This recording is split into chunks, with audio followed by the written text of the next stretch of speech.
राष्ट्रवादी काँग्रेस पक्षाचे राष्ट्रीय अध्यक्ष आणि महाराष्ट्राचे कर्तबगार आणि लोकप्रिय उपमुख्यमंत्री सन्माननीय अजितदादा पवार, पक्षाचे खासदार आणि महाराष्ट्र प्रदेशचे आपले उत्साही अध्यक्ष सन्माननीय सुनीलजी तटकरे, पक्षाचे ज्येष्ठ नेते आपले मार्गदर्शक आणि मंत्री आदरणीय भुजबळ साहेब, पक्षाचे ज्येष्ठ नेते सन्माननीय दिलीप वळसे पाटीलजी, त्याचप्रमाणे संसदमध्ये माझ्या सोबत काम करणारे आपले पक्षाचे खासदार सन्माननीय सुनेत्रा वहिनी, पक्षाचे अनेक इथे मान्यवर आलेले आहे, सर्व मंत्रीगण आहे, खासदार आमदार आहे, त्याचप्रमाणे पक्षाचे सर्व पदाधिकारी आलेले आहेत. मी आणि पत्रकार मित्रही दिसत आहे. मी आपल्या सर्वांचा या विदर्भाच्या पावनभूमीमध्ये नागपूर शहरामध्ये मनपूर्वक राष्ट्रवादी काँग्रेस पक्षाच्या वतीनं आणि माझ्या वतीनं आपला स्वागत करत आहे. आणि आज या पक्षाचा अतिशय महत्त्वाचा चिंतन शिबिर जे आपल्या पक्षाचे अध्यक्ष त्यांच्या माध्यमातून आयोजित करण्यात आलेलं आहे, त्यामध्ये आपल्या सगळ्यांना आज इथून प्रेरणा घेऊन जायचं आहे. काही आपल्या पक्षाची ध्येय दिशा आणि धोरण काय आहे ते इथे आपल्याला ग्रहण करून शेवटच्या माणसापर्यंत पोहोचवण्याचं कामसुद्धा करायचं आहे. आज या नागपूरच्या अतिशय या पावनभूमीमध्ये जिथे आपण डॉक्टर बाबासाहेब आंबेडकरांची आठवण करत असतो, ही ते दीक्षाभूमी आहे. हा विदर्भ अतिशय एक प्रकारे जंगल आहे, वन आहे. त्यामध्ये राहणारा आमचा फार मोठा आदिवासी समाज आहे. बिरसा मुंडाच्या प्रेरणा घेऊन ते सुद्धा राष्ट्रीय प्रवाहामध्ये जुळलेले आहे. असा आमचा हा निसर्गाशी जुळलेला वन आहे, पाणी आहे, खनिज आहे. असा या विदर्भाच्या भूमीमध्ये आज राष्ट्रवादी काँग्रेस पक्षाचा आपण चिंतन शिबिर घेत आहोत. मित्रांनो, राष्ट्रवादी काँग्रेस पक्ष आपण 99 मध्ये स्थापन केल्यापासून दुर्दैवानं या विदर्भाकडे आपण जास्त लक्ष केंद्रित करू शकलो नाही. त्याचे दोन कारणं होते. आपण 99 पासून पहिलं महाविकास आघाडीमध्ये काँग्रेस पक्षामध्ये बरोबर राहून आपण काँग्रेस आपल्यापेक्षा मोठा पक्ष आहे म्हणून कमी जागा लढवली आणि ती एक प्रथा चालत राहिली. दुसऱ्या बाजूनं आत्ता आपण महायुतीमध्ये आलो. साहजिक आहे, इथे भारतीय जनता पार्टी मोठा पक्ष आहे आपला महायुतीमध्ये आणि त्यांच्यासोबत आपण निवडणुका लढल्यामुळे आपल्या हिस्स्यामध्ये थोड्या कमी जागा आल्या, कारण आपले सिटिंग आमदारसुद्धा कमी मात्रामध्ये होते. पण तरी देखील जर आपण विचार केला की या विदर्भामध्ये खऱ्या अर्थानं आपण 6 जागा लढवली डायरेक्ट फाईटमध्ये आणि 7वी जागा आपण मैत्रीपूर्ण लढतमध्ये आपण लढवली. या 6 जागापैकी 6 जागा जे आपण महायुती म्हणून लढवली त्या सगळ्या जागामध्ये 100% आपण यश मिळवलेलं आहे. ही अतिशय महत्त्वाची बाब आहे. आणि 6च्या 6 जागा चांगल्या मतांनी आपण निवडून आणलेली आहे. 7वी जागा दुर्दैवानं मैत्रीपूर्ण लढतमध्ये आपण यश मिळू शकलो नाही, पण तरी देखील आज तुम्ही प्रत्येक जिल्ह्यामध्ये जर पहा तर राष्ट्रवादी काँग्रेस पक्षाला मानणारा वर्ग आहे. राष्ट्रवादी काँग्रेस पक्षाचा विचार जे आता भुजबळ साहेबांनी मांडलं, आपण शिव शाहू फुले आंबेडकर या विचाराशी आपण जुळलेले आहोत. त्या विचाराशी आपण कधी तडजोड केली नाही, ही पण आपल्याला वस्तुस्थिती माहीत आहे. अजित पवार साहेबांनी वारंवार ही भूमिका आपण रेटत राहिलेलो आहोत की आम्ही शिवशाहू फुले आंबेडकरांच्या विचारांनी आहोत, आम्ही सर्वधर्म समभावाच्या या विचारांनी आम्ही काम करत आलेलो आहोत. आणि खऱ्या अर्थानं जर आपण विचार केला तर आज राष्ट्रवादी काँग्रेस पक्ष एक अनेक विचारधारांचा एक पूल बनून हे आज लोकांच्या समोर काम करत आहे. आणि त्यामुळे आपण जर खरोखर विचार केला तर महाराष्ट्रामध्ये, विदर्भामध्ये राष्ट्रवादी काँग्रेस पक्षाची एक वेगळी ओळख निर्माण होत चाललेली आहे. आज अनेक वर्ग, अनेक घटक जे अनेक पक्षाशी जुळलेले आहे की नाही, त्यांना असं वाटते की नाही, आपलं घर जर आहे, आपल्या विचाराचा जर जिथे काही संगम होऊ शकते ते फक्त आणि फक्त राष्ट्रवादी काँग्रेस पक्षामध्येच होऊ शकते. ही अतिशय महत्त्वाची दिशा या आपल्या पक्षाच्या नेतृत्वाने ठरवून घेतलेली आहे. आणि म्हणून मित्रांनो, आज नागपूरमध्ये आपण हे चिंतन शिबिर आपण घेत आहोत. नागपूरचा महत्त्व मी आधीच तुम्हाला सांगितलं का आपण नागपूरमध्ये, विदर्भामध्ये घेत आहोत. आणि हे खरं आहे की विदर्भामध्ये किंवा महाराष्ट्रामध्ये आपण महायुतीमध्ये मागच्या निवडणुकी लढल्यामुळे आपण युती लोकसभेमध्ये केली, आपण विधानसभेमध्ये केली. आणि स्वाभाविक आहे की अनेक लोकांच्या मनामध्ये प्रश्न येते की आपण उद्या चला आपल्या या येणाऱ्या निवडणुकीमध्ये आपली भूमिका काय राहणार आहे. अनेक पत्रकार विचारतात, आपले पक्षाचे कार्यकर्ते विचारतात, नेते विचारतात, आमदार खासदार विचारतात की आपण पुढच्या आपली वाटचाल कशी राहणार आहे. आणि म्हणून या चिंतन शिबिरांचा, आता दादाही त्यांच्या भाषणामध्ये जरूर त्याचा उल्लेख करेल की आपण या चिंतन शिबिराची थोडी पॅटर्न, आत्तापर्यंत आपण सगळ्यांनी अनेक शिबिरामध्ये आपण भाग घेतलेला आहे. त्या शिबिरामध्ये आपण चर्चा करतो, अनेक भाषणं होत आहे, काही लोक इकडे तिकडे आपल्या सूचना मांडत असतात, पण नेत्यांच्या भाषण झाला मग आपला शिबिर संपला. या शिबिराची एक वेगळी एक पॅटर्न राहणार आहे जे दादा त्यांच्या भाषणामध्ये उल्लेख करतील.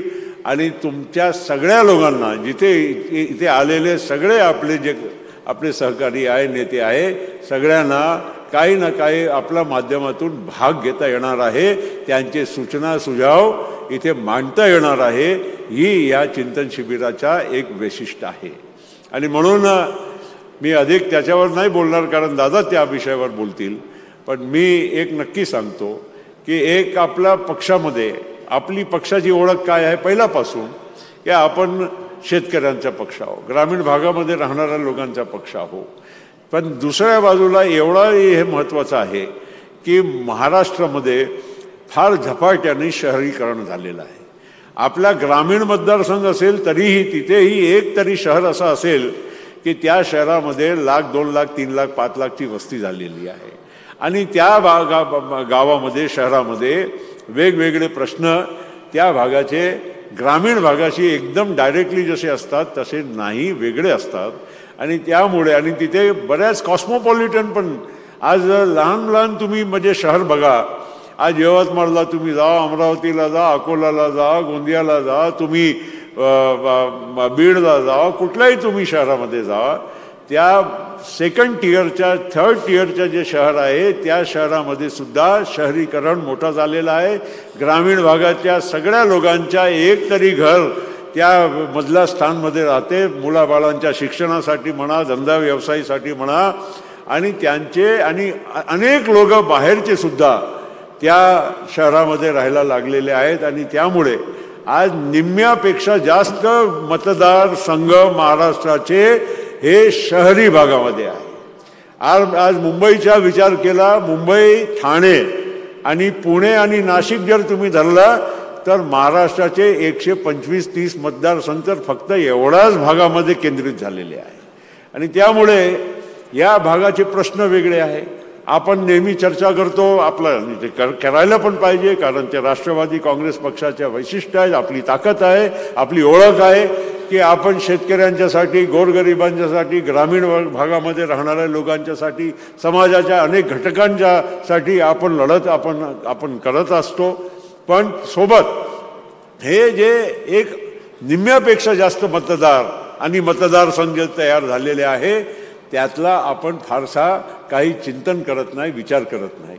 आणि या आता जे इलेक्शन आता समोरचे आहे ते सगळ्या स्थानिक स्वराज्य संस्थेचे आहे. त्यामध्ये नगरपालिका आले, नगरपंचायत आले, महापालिका आहे, सगळ्या जिल्हा परिषद, पंचायत समित्या, तर दोन्ही बाजूचे आहे. शहराचे विषय आहे आणि ग्रामीण भागाचेही आहे. आणि त्याच्यासाठी आपण आपली तयारी कशी असावी. आज मला थोडाफार अभ्यास आहे, कारण मी पण गोंदिया नगरपालिकाच्या 7 वर्ष अध्यक्ष राहिलेलो आहो. दादाला अनुभव आहे, ते जिल्हा परिषदचे राहिले, सुनील तटकरे राहिले, बाकीचे अनेक लोक आपले राहिले. ते अनेक स्तरावरनं लोक मोठे झालेले आहे. त्यांना आपल्या भागाचे किंवा ते क्षेत्रातले जे प्रश्न आहे त्याची जाणीव आहे. आणि म्हणून आपण आपल्या पक्षाला वेगवेगळ्या स्तरावर, नगरपालिके ते आपल्या महापालिकेपर्यंत आणि जिल्हा परिषद पंचायत समितीपर्यंत कसं आपल्याला योग्य रीतीनं पोचता येईल, या चिंतन शिबिराचा अतिशय महत्त्वाचा हा आज विषय आहे. त्यामध्ये आपण सगळ्या लोकांनी हे सहभागी होणं हे आवश्यक आहे. आणि जे काही आता याच्यानंतरच्या दिवसभराची चर्चा आहे, खूप वेगळ्या पॅटर्न आहे. आणि म्हणून मी तुम्हाला सांगितलं की त्यामध्ये प्रत्येकानं तुम्हाला असं वाटू नये की मी मागच्या शेवटच्या रोमध्ये बसलेलो आहो, मला काही यामध्ये बोलता येईल की नाही, मला सहभागी होता येईल की नाही. या पॅटर्न आज वेगळा आहे. 10 विषय आहे आणि त्या सगळ्या विषयावर आता त्या दादा त्यांच्या भाषणामध्ये उल्लेख करतील. म्हणून मी अधिक काही या विषयावर जास्त बोलू इच्छित नाही. एवढंच म्हणेल की राष्ट्रवादी काँग्रेस पक्ष हे आपला पक्ष, त्याची एक वेगळी ओळख हे निर्माण करणं हे अतिशय आवश्यक आहे. समाजाच्या प्रत्येक घटकापर्यंत आपल्याला पोहोचण्याची ही अत्यंत आवश्यकता आहे. आणि खऱ्या अर्थानं जर एक विचार केला तर आपल्याला आपली ताकद काय आहे. कारण लोकसभा, विधानसभेमध्ये, खास करून लोकसभामध्ये फार कमी जागा लढवता आला, कारण सिटिंगच अनेक आपल्या पत्रकारांनी, बाकी लोक विचारतात, अरे बाबा लोकसभेमध्ये तुम्ही कमी जागा आल्या. अरे लढलोच नाही तर आमची जागा जास्त कशी येईल. आणि अधिक त्यावेळीच्या वातावरणच वेगळा होता. लोकसभेमध्ये तुम्हा सगळ्या लोकांना माहीत आहे, आपल्यालाच काय, अनेक दुसऱ्या आपल्या महायुतीमध्ये असलेले दोन्ही आमचे सहकारी पक्षाला पण जेवढं यश जे मिळालं पाहिजे होतं ते मिळालं नव्हतं. त्यामुळे आज विधानसभेच्या नंतर हे अतिशय महत्त्वाच्या निवडणुका आहे, ज्यामध्ये प्रत्येक आपल्या कार्यकर्त्यांना आपापल्या पद्धतीनं तिथे आपली क्षमता काय आहे, आपली ताकद काय आहे हे लोकांच्या समोर प्रस्तुत करण्याची ही संधी मिळणार आहे. आणि म्हणून आपल्या सगळ्यांना या विषयावर परत सांगतो की चिंतन करणं आणि ध्येय दिशा धोरण आपल्या पक्षाचं ठरवणं ही अतिशय महत्त्वाची ही आजची बैठकीच्या माध्यमातून करायचं आहे. मला खात्री आहे की ज्या पद्धतीनं पक्षाचे आपले प्रांताध्यक्षांनी जे एक आजचा कार्यक्रम आखलेला आहे त्यामध्ये आपल्याला जरूर फायदा होईल, पक्षाचा जरूर इथे विकास होईल. आणि खास करून आमच्या विदर्भाच्या सगळ्या लोकांना मी परत सांगू इच्छितो की आपण कधीही असं समजू नये की आपली ताकद नाही आहे. हे खरं आहे की थोडाफार, आणि मी एवढा याच्या विषयावर दादाला पण आणि तटकरे साहेबांना जरूर एवढा सांगू इच्छितो की जेवढे आपले सहकारी आहे आणि खास करून मंत्रिमंडळामध्ये आहे त्यांना प्लीज या विदर्भामध्ये अधिक पाठवण्याची ही जबाबदारी देणं गरजेचं आहे. ही लोकांची खंत आहे. अनेक आमचे मंत्री येतात, मी कोणाच्याबद्दल काही विशेष काय सांगू इच्छित नाही, पण पर्यटनसाठी मेहरबानी करून येऊ नये. आमच्याकडे 2 तासासाठी येऊन फक्त तोंड दाखवून मुंबईला दादाकडे की तटकरे साहेबकडे हजेरी लावली की नाही मी या जिल्ह्यात जाऊन आलो ना मी हे करून आलो, काही अर्थ नाही आहे. 2 तासाच्या पर्यटनासाठी मेहरबानी करून आमच्याकडे येऊ नये.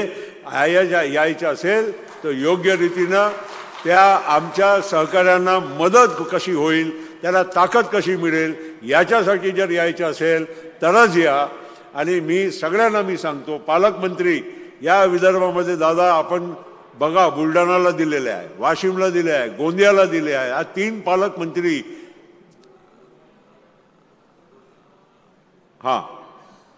हे आपले सगळे आज हे सगळे आहे आपल्याकडे, पालकमंत्री आहे, आपण संपर्क मंत्री दिलेले आहे. या सगळ्या लोकांना आज जबाबदारी जरा आपण द्यायला पाहिजे. फक्त पालकमंत्री म्हणजे मी कोणाच्यावर इशारा नाही करत, पण पालकमंत्रींनी 15 ऑगस्ट 26 जानेवारी आणि 1 मेचा झेंडावंदन करण्यासाठी येऊ नये.